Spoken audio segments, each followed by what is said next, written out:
What's going on, y'all? KMBest here, and it's time for me to save the metagame once again. Here is what I would buff and nerf in the next OTA. Now, remember, my contract with Second Dinner is in the marketing department. I have no influence over the actual OTA. These are purely my opinions. They only represent me. With that said, let's get into it. When I started prepping for this video, there were 15 cards that I wanted to talk about, adjusting both upwards and downwards. But this card was the first one on my prep list and probably the most locked-in choice. Gambit Horseman of Death is, in my opinion, a little bit too good to be as annoying as he is, or a little bit too annoying to be as good as he is. I do not think that a card that is this focused around making copies of itself and blowing up most of what your opponent does in the game should be as good as Gambit is. It's very fine if I lose to Wong Odin Gambit stuff, the other Gambit, of course, because that requires a ton of effort to set up, but I do think that that is sort of the range of blowing your opponent's stuff up that should be viable in Marvel Snap. I lost 8 cubes to it yesterday. That's all right. What's not all right is this guy blowing up all my stuff in 20% of the games that I play. And I think that there is a confluence of factors that have influenced my take on Gambit here, his play rate, his relative power level, how annoying it is to have your stuff blown up, and specifically what he does to certain styles of decks I think is pretty analogous to what Hela used to do, in the sense that he says that certain decks simply cannot ever win the matchup, and he defines the metagame around what he can do. While I can believe that the metagame is still balanced in this context, I think it is a bad kind of balance, where everything is balanced because most things are warped around this. In addition, I do think that the kind of decks that Second Dinner is making better with this current move season mostly are decks that do not necessarily have a lot of good answers to Gambit, and I also think that if there were more good board-wide answers to Gambit, I would be a lot more okay with him in much the same way that I was a lot more okay with Hela once Stardust came out. But for now, my instinct is simply to make it harder to copy this guy, but not necessarily less rewarding to play him. So my thought process is that I want Gambit to be more expensive, going to 4-6. That represents a much more significant investment. The gap from 3 to 4 is massive, and with Mother Ascani running around, more on her later, I do think that this is an important thing to do. Actually, more on her now. I've been noodling on Mother Ascani a lot. I think that it was good that they decided to attack her in a minimal way previously, but I think it's also pretty clear that that didn't do enough, and I'm man enough to admit that I was wrong in thinking that it might. Or maybe not necessarily wrong, but when you take that little swing, you can't just leave it at taking that little swing. The point of the little swing is to see if it's enough, and then you have to commit and actually take the big one. This is my version of the big swing for Mother Ascani, which is to say I am getting rid of her -1 cost entirely. I think that Mother Ascani can even get more power in this scenario, because I think the -1 cost is what allows you to recoup your investment here. The negative cost means that you really don't have to think a ton about what you're hitting with Mother Ascani. You hit a 3, it becomes a 2. That's great. Your deck is entirely 2s and 3s and 4s. Everything becomes something playable. Now you don't have to worry about it. This is very different when you are not getting the discounting cost. It is much harder to compound these buffs and actually make it meaningful. You have to have much cheaper payoffs, and those cheaper payoffs tend to have weaker abilities. I think this would make it much harder for you to be a Captain Carter deck, because you would not be getting those stacking discounts on Captain Carters. That would be a super meaningful thing, additionally, in the context of especially doubling Mother Ascani's ability.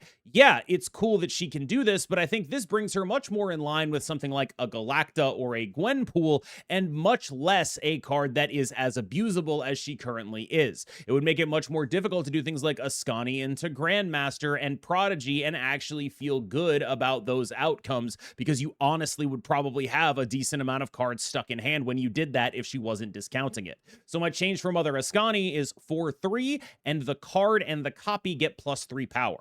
I think this is a really strong card still, but I think it is a really strong card in a much clunkier and more awkward way. And before anyone gets into it, I think this is a clearly weaker card. But I will say that this is probably the biggest swing I'm taking here because I always try when I do these Faux-TA videos to keep the cards as strong as possible so people don't feel like they're getting rug pulled. It is embarrassing how bad Magneto is, and I could have said any number of 6-drops here, but one of the things that really sticks out to me is that the Professor X version of the Craven Batroc shell is something that desperately needs one large man in it. It just needs a big guy, and right now it's playing Galactus First Steps, which is the worst big guy you could possibly play, but it has to because that's the best big guy available. And I think a lot of this is down to the way in which, 6-drops just haven't really necessarily lived up. It feels like whenever there's a really big, expensive guy that actually comes close to winning a lane, it gets nerfed because sometimes it's copyable like Fin Fang Foom, and sometimes it's already a decent enough card, but it's not good enough for what the deck needs. My big takeaway here, though, is that when Hulk had 12 power, Magneto had 12 power. Now Hulk has 14 power. Magneto should have 14 power. I think that Magneto is an iconic and incredibly cool card in Marvel Snap, and it makes me very sad to see that he has fallen on the hard times that he has fallen on. He is a very interesting card in that he is a big guy in one lane that also pulls power to his lane, so he's a cross-lane threat that sacrifices his ability to be a big guy to be a cross-lane threat. One of the most dynamic and interesting cards in Marvel Snap, and it sucks that he has gotten power creep. This should be a 14 power card. Juggernaut Horseman of War is a fascinating example of when context matters more than numbers. A lot of people evaluate Marvel Snap cards by looking at this and saying, oh, it's a energy cost, power output, that means it must be good.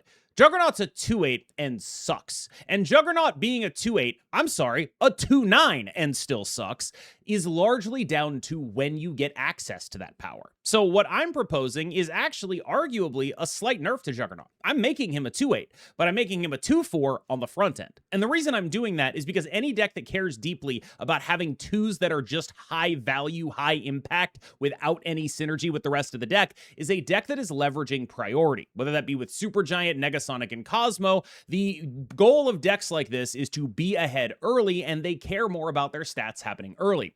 Right now, you'd rather play Lizard than Juggernaut in many of those decks. This is because Lizard is better stats early when those stats actually matter, because you're locking the board down with something like Supergiant, or occasionally because you're techno-organic virusing Lizard away. I can't fix that second one, but I can fix the first one. Give Juggernaut good enough stats to be relevant early and then also relevant late. So what I've done is Juggernaut as a 2/4, and then after Juggernaut being a 2/4, let's take a couple points of power off of his ability. This makes him a 2/8 as opposed to a 2/9, but I am very sure that it is going to be a stronger card. And hey, if you guys want to leave those points of power on there, be my guest. I would love for this to say 2/4 plus 5 power, 2/4 plus 6 power, but I do find it hard to put that on a card with a straight face. So what I'm trying to do is keep this card in line, but balance out the setup and payoff part of how this card actually functions. X-23 got nerfed a while ago, and even though Destroy has languished, she has not really come back into the spotlight. I think the release of Tombstone has demonstrated a fundamental lack of other scalers in Destroy is pretty meaningfully negative. So what I've decided for X-23 is, rather than making her a 1/2 or a 1/3, which would, in my opinion, be equally justifiable but much less cool, I've decided that what they should do with X-23 is to have it gain a power whenever she dies. So this way, X-23 is not just gaining energy time over time, but is also gaining power. This is notable because one of the big downsides of X-23 going to 1/1 is that you have to have a 1/1 that just sits on your board and is a 1/1. That's not very good. 1 power per space is about as bad as it can possibly get in Marvel Snap, and while Destroy is excellent at managing spaces because of cards like Carnage and Venom, it is still a notable downside that this card just sits there being a 1 power card. And I think that one really good way of alleviating that, and also making the card more fun, more dynamic, and more thematic with the way actual Wolverine works, would be to do this. I think this is an excellent thing that, frankly, I think if they hadn't already made an X-23 card and they were making an X-23 card, I think it would look a lot like this. I think this is a great top-down design for X-23. I think it is sitting right there, and I think they should use it, and I think they should apply it to the card as it currently exists. So that's what I would do for X-23 because, and I really do want to emphasize this, I think that it is awesome when Destroy is a good deck. And Destroy has not been a good deck at high levels of Marvel Snap for years. And I think at this point, we're pretty clear that Destroy has not been a good deck at most levels of Marvel Snap for a while now. And I think a lot of that is down to how static the deck can be. And there's a bunch of reasons for that. But one of the biggest is that these cards are so small that they can't win games on their own. And so making X23 a bit more of a mid-range threat, where you're actually going to be able to threaten lanes with her. Maybe she'll get up to 5 power. That's awesome. That's a martyr, right? That's kind of where my head is at, as like, what is the direction by which Destroy can improve? Because it's already like a combo deck. What are the games that it struggles in? It struggles at being a mid-rangey deck. How do we make the floor of Destroy a little bit higher? And this is the card that, to me, represents the floor of Destroy. I'd rather be blowing up Headpool. I'd rather be blowing up Deadpool. When I'm doing X23 stuff, I'm not really happy with it a lot of the time because I don't necessarily have a way to use the energy. At least this way, I'm getting some actual stats out of it in addition to the energy. Make a popular character into a more exciting card. This one, I think, is going to catch people off guard because they're going to be like, KM, you have absolutely lost your mind. Venom to 3/5. Now, the reason for this, and I had like kind of a whole slate of Destroy changes, and I was like, all right, let's be smart about this and pick the actual impactful ones. Because if I rock up to a Faux-TA, the point of which is to get me in the mindset of doing design work, right? Like, I'm trying to understand where they're coming from on this. I'm trying to think like them. I'm trying to handle things the way they would handle them. I can't rock up with 15 cards.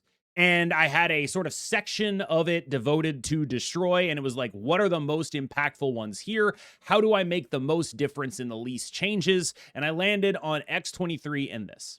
Now, I think there's a reasonable world in which people say, that's ridiculous, that's an incredible card, what are you doing? Why are you making Venom so good? But I just don't really think that Venom's issue is his base stats. When Venom is really good, it's because he's done something totally horrific, and those 2 points of power just don't really seem to matter. Where what I actually think that this could do is get people thinking like, hey, maybe I could play Venom in a normal deck. Maybe I just actually put Venom in here. And again, my goal with the Destroy changes is to raise the floor of your mid rolls. And I think that this is a direction that could be really fruitful there. To me, now that Tombstone is in the list, Venom is sort of the card that has the lowest floor of our guys that blow up. The ceiling is very high, but we're not really worried about the games where we're hitting our ceiling. We're worried about the games where we're hitting our floor. And I think raising Venom's floor is a great way to improve, again, iconic character. One of the most iconic characters in Marvel Snap. Part of the reason that I think the Destroy deck should be good is because of the sheer volume of iconic characters in there. Like, there's every marketable character from the mid-2000s in that deck. We got Venom, Wolverine, Deadpool. There is a ton going on. And I do think that it is a legitimate issue that they haven't actually thought about it in those terms. I guess it's probably good from a card game balance standpoint, but it is like a little bit crazy, right? And I think that Venom, not only being Series 3, which makes him a much more viable buff target than something like Carnage, where I think you could reasonably argue you can't really do too much with him because he's already pretty good, and he's in Series 1 and 2. Venom going to 3/5, I just don't think is going to mess anything up. I think it raises the floor of a Destroy deck. I think it is a solid buff to the card as a whole that might actually get it into other lists. And I think it has very little associated risk. And I think that's the biggest thing for me. I expect a lot of people to watch this and say, KM, it's going to be busted. Surely it has to be busted. It's already a playable card, and you gave it 2 more points of power.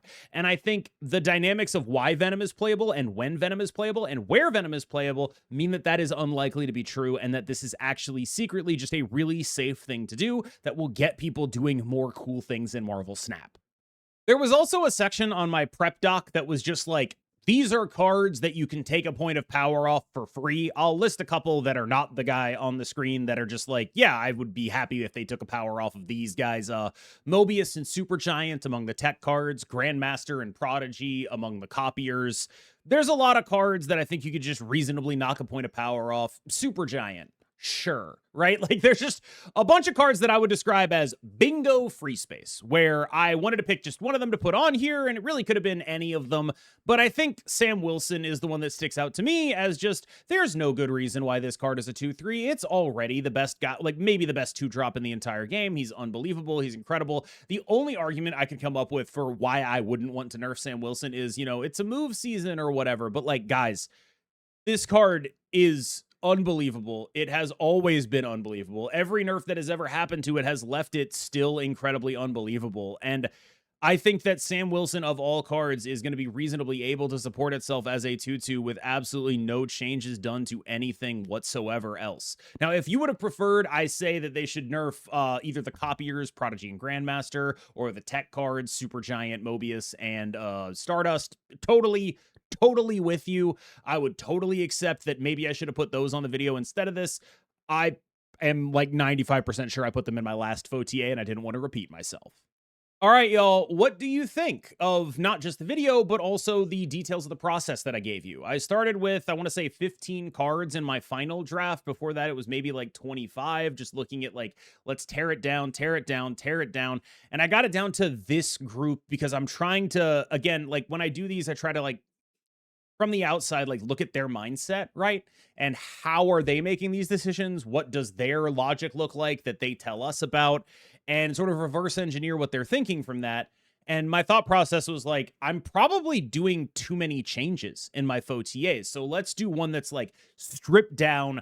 What are the most important and impactful changes I can make? What are things that are going to make people have more fun in Marvel Snap? What are things that are going to make people look at the OTA and go, wow, I'm going to pick Marvel Snap back up? That's sort of where my head was at for this one. Let me know what you thought. As always, I've been KMBest. You've been phenomenal, and I'll see you in the next one.